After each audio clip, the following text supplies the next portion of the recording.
So first match முடிஞ்சிருச்சு அமோகமாக. நாங்கள் நினச்ச மாதிரி இந்தியா தோத்துருச்சு அப்படின்னு சொல்லணும் வருத்தமாக தான் இருக்குது. ஐயோ வேணாம், நாங்கள் நினச்ச மாதிரி இந்தியா தோத்துருச்சுன்னா அடிப்பாங்க. இதை வேற இந்த எடிட்டர் நான் வச்சிருவான்.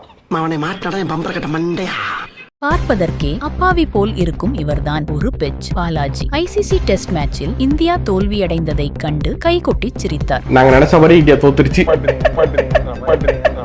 Welcome to the post match discussion with the unnecessary podcast with Shiva. So Shiva மறுபடியும் நம்ம கூட ஜாயின் பண்ணியிருக்கார். வணக்கம். வணக்கம். ஃபர்ஸ்டே சொல்லியிருந்தோம், டாஸ் ஜெயிக்கிற டீம் இங்கே ஒரு அட்வான்டேஜ் இருக்குது, போலிங் எடுத்தா. அதே மாதிரி அவங்களும்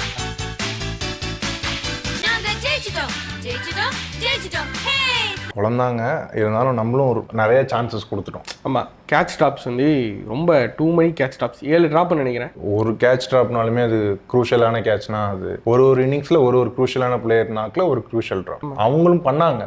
ஆனால் அது அவங்களுக்கு காஸ்ட்லி ஆகலை. ஆனால் விட்டவர் ஒரே ஒரு ஆள் தான், வளைச்சு விட்டுக்கிட்டு இருந்தாரு. இவர்தான், இவருக்கு இதான் வேலை. இட் ஹேப்பன்ஸ்ல எவ்வளோ பெரிய பிளேயருக்கும் ஆயிருக்கு. ஆனால் எனக்கு தெரிஞ்சு 3-4ன்றப்போ தான் ஆக்சுவலாக நிஜமாவே அவர் இதுலேயே நிறைய கேட்ச் விட்டுருப்பாரு. நான் வேணா அந்த வீடியோஸ் போட சொல்கிறேன். ஆஸ்திரேலியாலேயே நிறைய கேட்ச் டாப்ஸ், அதுக்கப்புறம் இங்கேயும் நிறைய கேட்ச் டாப்ஸ். அவர் செட் ஆகலன்னு சொல்லி தம்பி சரி போய் அந்த பக்கம் நில்லுங்க அப்படின்னாங்க. அங்கேயும் நான் விட்டு காட்டுறேன், அங்கே ஒன்று விட்டு இல்லை. ஆக்சுவலாக அது சிராஜ் ஒரு ரியாக்ஷன் கொடுத்தது. அது ஈஸி இல்லை, ஆனால் அது இன்டர்நேஷனல் ஸ்டாண்டர்ட்ஸ்க்கு எடுத்துருக்கணும். ஆக்சுவலாக அலிஸ்டர் குக் ஒரு வீடியோ சொல்லியிருப்பார், நான் கூட உங்களுக்கு அமைச்சிருந்தேன், பார்த்தீங்கன்னா தெரிஞ்சிருக்கும். I think the main reason for this ground in particular, if you look at the stands, there's a black line, real dark black line, and if the ball goes into that, I think players miss it a little bit, so you miss picking up just that crucial bit and you panic. அப்படின்ற ஒரு விஷயம். ரெண்டாவது அந்த ஸ்டேடியம்ல சென்டருக்கு வர அந்த black line வந்து blind ஆயிருது. ஸோ பால்ஸ் வந்து கரெக்டாக கேட்சஸ் எடுக்க முடியல. மும்ராவுமே அதை சொல்லியிருப்பாரு, இந்த மாதிரி வந்து இந்த பால் வந்து விசிபிளா இல்லை அப்படின்ற ஒரு தாட் தான். மற்றபடி வந்து ஹேப்பன்ஸ் இந்த கேம்னு சொல்லிட்டாங்க. பட் பண்ண போறது இல்லை. ஆனால் என்ன மேட்ச் ஹேப்பன்ஸ் முடிஞ்சிருச்சு, சோழியை முடிச்சு விட்டாங்க. ஸோ நீ சொன்ன மாதிரி கேஎல் ராகுல் வாஸ் பர்ஃபார்மன்ஸ் வேற லெவல். அட்டி பொழந்து விட்டாப்புல. தலைவன் வந்து இங்கிலாந்துனாவே ஃபுல் ஃபார்முக்கு வந்துட்டாரு. ஸோ நல்ல இன்னிங்ஸ். அதாவது ஒரு டெஸ்ட் கிரிக்கெட்னா நான் ஒன்றும் இருக்கேன், என்ன நீங்க இதுல இருந்து கண்டென்ஷன்ல எடுக்கவே முடியாது, எப்படி T20 இருந்து எடுத்தீங்களோ அந்த மாதிரிலாம் டெஸ்ட்ல எடுக்க முடியாதுன்னதுக்கு ஒரு சாலிட் இன்னிங்ஸ், ஒரு ப்ராப்பர் டெஸ்ட் மேட்ச். அந்த இங்கிலாந்து கிரவுடுக்கு ஒரு ப்ராப்பர் ட்ரீட். எல்லாரும் மீன் போட்டுட்டு இருந்தாங்க பாத்தீங்களா. ஏய் இது ஏன் ஏரியாடா, பேர் என்னடா, ஏன் பேர் தான் ராகுல். நான் தான்டா ராகுல். இனிஷியல் 2 செஷன்ஸ் வந்து ராகுல் ஹோல்ட் பண்ண விதம் வந்து இது இந்த அப்ரிசியேஷன், இந்த ஒரு ப்ரைடு வந்து நம்ம ராகுலுக்கு முன்னாடியே கொடுத்துருந்துருக்கணும். ரொம்ப அண்டர்ரேட்டடா இருந்தாரு ரொம்ப வருஷமா. அது இப்போ 2 ஜெயின்ஸ் போனதுனால எக்ஸ்போஸ் ஆகிறாருன்னு கேட்டா அதெல்லாம் இல்லை, முன்னாடியே கொடுத்துருக்கணும். 2 லெஜண்ட் ஃபெயில் ஆகும் போதே ராகுல் ஆடிட்டு இருந்த டைம்லாம் இருக்கு. அப்ப பெருசா தெரியாதுல்ல, ஒரு ஃபேன் பேஸா இருக்கும் போது அவங்க தான் எப்பவுமே இருப்பாங்க, டாக் ஆஃப் த டவுனா இருப்பாங்க. இப்பயுமே பும்ரா தான் டாக் ஆஃப் த டவுனா இருக்காரு. அவர் ஆடுவாரா மாட்டாரா, இவரோட பர்ஃபார்மன்ஸ் 5D செஞ்சுரி அடிச்சது தான் பெருசா பேசுறாங்க. கேஎல் ராகுல் அடிச்சாரு, கேஎல் ராகுல் அடிச்சார்ல அப்படின்ற மாதிரி தான் இருக்கு. இப்போ நியூஸே அவர் 2 செஞ்சுரி அடிச்சாரு, பும்ரா ஆடுவாரா மாட்டாரா, சிராஜ் ஏன் இருக்காரு, கேஎல் ராகுல் நல்லா பர்ஃபார்ம் பண்ணாரு, ஒரு ஹெட்லைனே மோஸ்டா தெரியாது. இல்ல இப்போ ஜெய்ஸ்வால் நம்ம சொல்லியிருந்தோம், டெஃபினட்டா ஒரு ஜெய்ஸ்வால் கிட்ட இருந்து ஒரு 100 டெஃபினட்டா இருக்கு. ஸோ மூவிங் ஃபார்வர்ட் இனிமே ஜெய்ஸ்வால் கிட்ட இருந்து இருக்கிற இன்னிங்ஸ் எப்படின்றது தான் குரூஷியல். அவரு அவ்வளோ கேட்ச் விட்டதுக்கு அப்புறம் அவளோட மென்டல் ஸ்டெபிலிட்டி எப்படி இருக்கு அப்படின்றதுமே முக்கியம். ஏன்னா சின்ன பையன் இப்பதான் பாக்குறாரு. கேட்சஸ் அதுவும் ஒரு குரூஷியல் பார்ட் பிளே பண்ணும். செகண்டரி நான் இப்போ ரீசெண்டாக கன்க்ளூட் ஆனால் ஆஸ்திரேலியன் சீரீஸுமே சொல்கிறேன். ஜெய்ஸ்வால் கிட்ட இருந்து ஒரு பிளிஸ்டரிங் ஒரு ஃபர்ஸ்ட் மேட்ச் செஞ்சுரி இருந்தது, அதுக்கப்புறம் ஒன்றுமே இல்லை. மேபி அது ஸ்டார்க் சொல்லி எடுத்ததா இல்லை ஸ்டார்க் கிட்ட முறைச்சிட்டதா, இந்த மாதிரி என்ன ரீசன் வேணாலும் இருக்கலாம். ஆனால் அதுக்கப்புறம் பெருசாக இல்லை. இதை வந்து அக்ரி பண்ணி அவனும் கில் கிட்ட இருந்து ஒரு கேப்டன்ஸ் நாக் ஃபர்ஸ்ட் இன்னிங்ஸ்ல சமாடி. நான் தான் சொன்னேன் நம்பர் 4 போடுற கண்டிப்பா அடிச்சிருவாரு. நானும் தான் சொன்னேன் நல்லா தான். ஸ்டில் மூவிங் ஃபார்வர்ட் இந்த நாக் வந்து கண்டினியூ ஆகுதா இல்லை இந்த ப்ரெஷர்ல எப்படி ஹேண்டில் பண்ண போறாங்க. ஏன்னா சீரீஸ் வந்து இப்போ ஒரு இங்கிலாந்து சைட்ல இருக்கு. செகண்ட் மேட்ச் மினிமம் நம்ம டிரா பண்ணி ஆகணும். கண்டிப்பா 1-1 போதா, யாரு வராங்கன்னு தெரியல. அது இல்லாம சற்று முன் கிடைத்த செய்தி, ஒன் பிட்ச் பாலாஜி தலைமறைவு. நாங்க நினைச்ச மாதிரி இந்தியா தோத்துருச்சு. போலீஸ் தனிப்படை அமைந்து அவருக்கு வலை வீச்சு. பெருசா பேட்டிங் ஃபெயிலியர் ஆனது 2 பேர் எதிர்பார்க்கப்பட்டவங்க. ஒன்னு சாய் சுதர்சன், ஒன்னு கருண் நாயர். எப்படி போவாங்க தெரியுமா, அவங்க யாரு தெரியுமா, என்ன பண்ணுவாங்க தெரியுமா அப்படின்ற மாதிரி பயங்கரமா பில்டப் இருந்து. மேபி கருண் நாயர் ஒரு 1 டவுன் கம்மியா விளையாடுற மாதிரி எனக்கு ஒரு ஃபீல். ஆப்வியஸா பண்ணிட்ட நம்ம தொட முடியாது. சாய் சுதர்ஷனுக்கு அதான் ரோல்னு கொடுத்துருக்காங்க. இதை ஸ்வாப் பண்ண சான்ஸ் இல்லை. சாய் சுதர்ஷனை ரிமூவ் பண்ணுவாங்கன்னு எனக்கு தோணலை. ஆனால் ரெண்டு அவுட்டுமே பேட்ச்சில் போட்டதுனால நடந்தது. அது நோட் பண்ணீங்களா? பேட்ச்சில் ஒரு அவுட் இருக்கும், பின்னாடி கேட்ச், கீப்பர் கேட்ச்.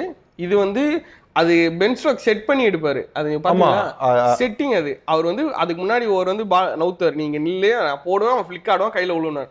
அதே மாதிரி வந்து எனக்கு தெரிஞ்சு சாய் அந்த மாதிரி டர்ம் பண்றாங்க. லெக் சைடுல ட்ராப் பண்ணி எடுத்துறாங்க. எய்தர் ஷார்ட் ஃபைன் லெக்கா இருக்கட்டும், இல்ல க்ளோஸ் கவர்ஸா இருக்கட்டும், இல்ல ஒன்னும் சொல்ல போனா நான் என்ன ப்ரெடிக்ட் பண்ணேன்னா சாய்க்கு மேபி ஒரு ஷார்ட் பால் வீக்னஸ் இருக்குமோ, ஒரு பவுன்சர்ல இது பண்ணுவாங்களோ. ஆக்சுவலா ஷார்ட் பால் வீக்னஸ் நீங்க சொன்னதுனால சொல்றேன். ஜெய்ஸ்வாலை வந்து டேர்ம் பண்ணியிருந்தாங்க.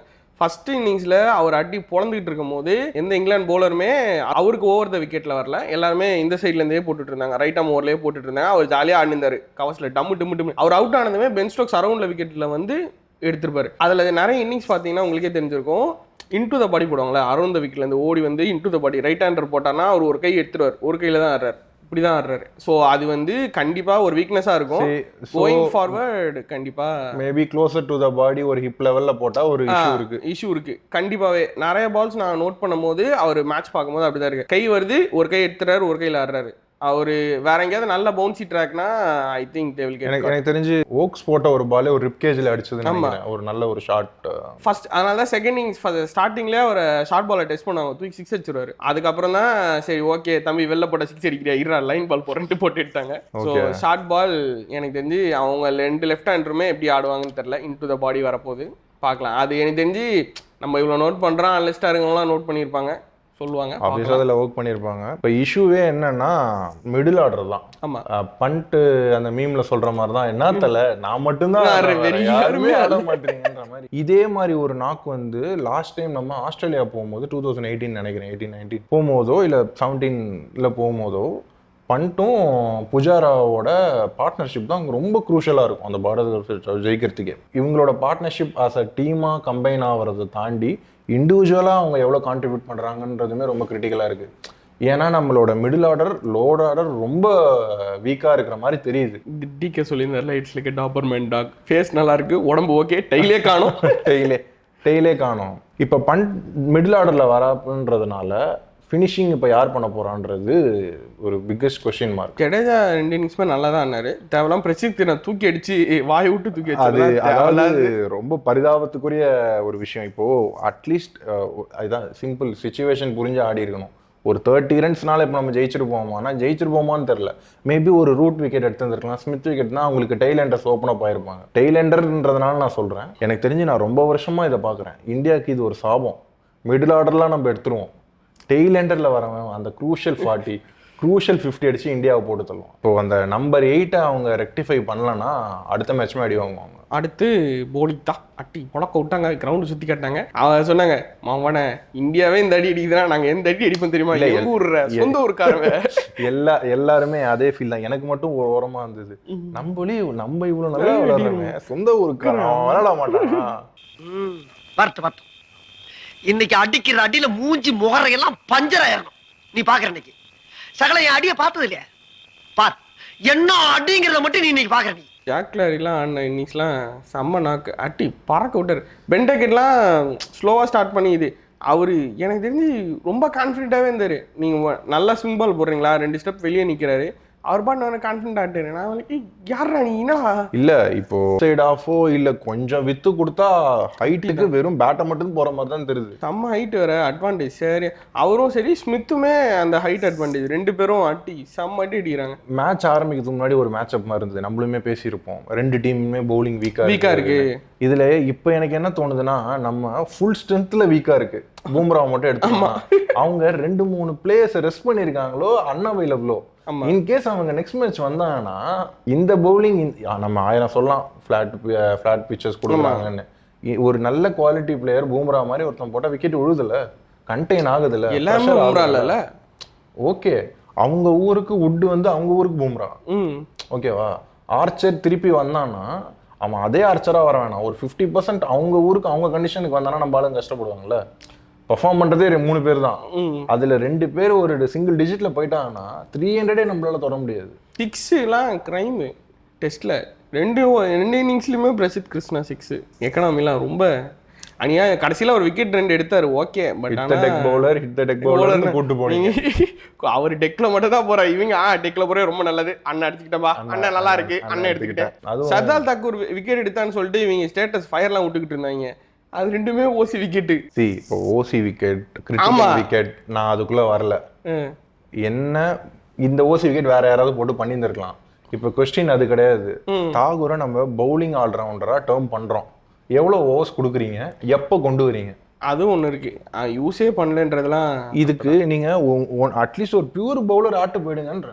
பியூர் பவுலர்லேயே ஆடலாம், எனக்கு தெரிஞ்ச ஆகாஷ் தீபே ஆடலாம். அவர் தான் ஸ்விங்கில் போடுவார், சீமில் பால் சுத்தம்ல, அது இங்கிலாண்டில் ரொம்ப முக்கியம். வேற யாருக்குமே இது போட மாட்டார். இவர் சிராஜுமே ஸ்கேம்பிள் சீம் போடுறவர், பிரசித் கிருஷ்ணாவும் சாம்பிள் ஸ்கிரீம் போடுறவர். இந்தியாவிலே ஒரு 2-3 பேர் தான் சீமில் நேராக போகும். இல்லைனா கம்பீரோட இந்த ஷார்ட் டென்யூர்ல கம்பீர் கிட்ட இருக்கிற ஒரு மிகப்பெரிய பிரச்சனைனா 10 பேரும் பேட்டிங் ஆடணும், 10 பேரும் போலிங் போடணும், ஒருத்த மட்டும் பியூர் பவுலரா இருந்தா போதும்.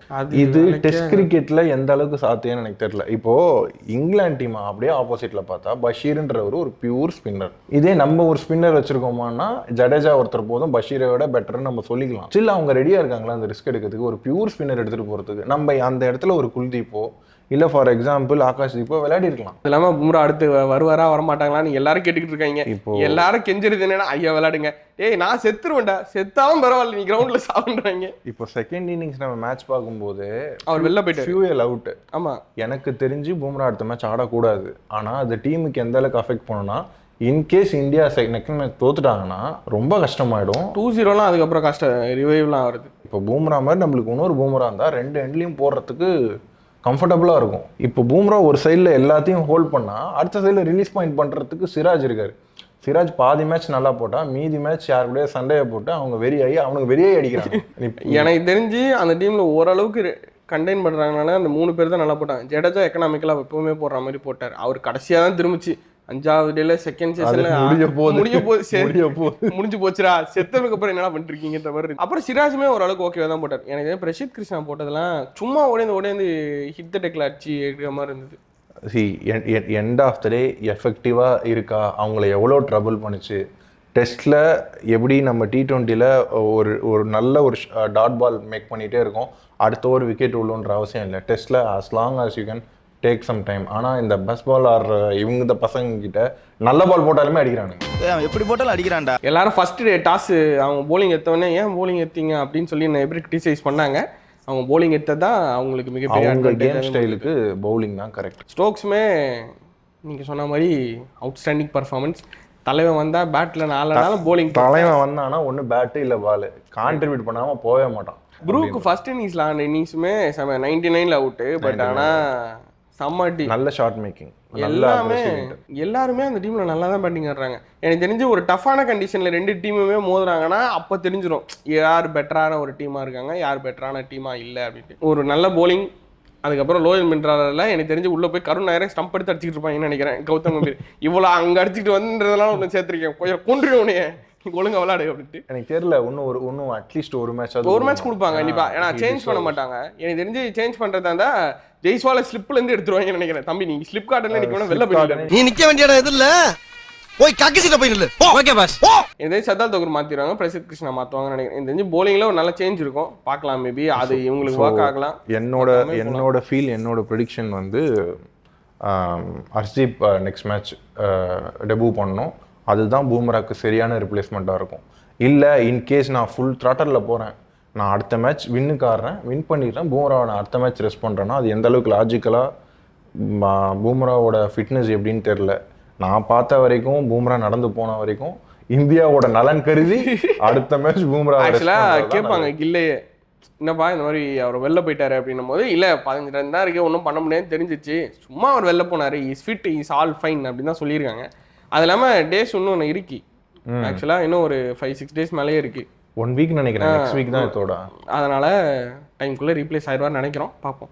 அந்த மேட்ச்சுக்கு ஒரு ரிவ்யூ எழுதி கண்டென்ட்லாம் பண்ணி, ஏன்னா இன்னும் அவங்க ஸ்குவாட்லாம் அனௌன்ஸ் பண்ணல இங்கிலாண்டுமே. ஆமாம், 2-3 பிளேயர்ஸ் வருவாங்கன்னு தோணுது, பார்க்கலாம். அது ஸ்குவாட் அனலைஸ் பண்ணி நம்ம போகணும்.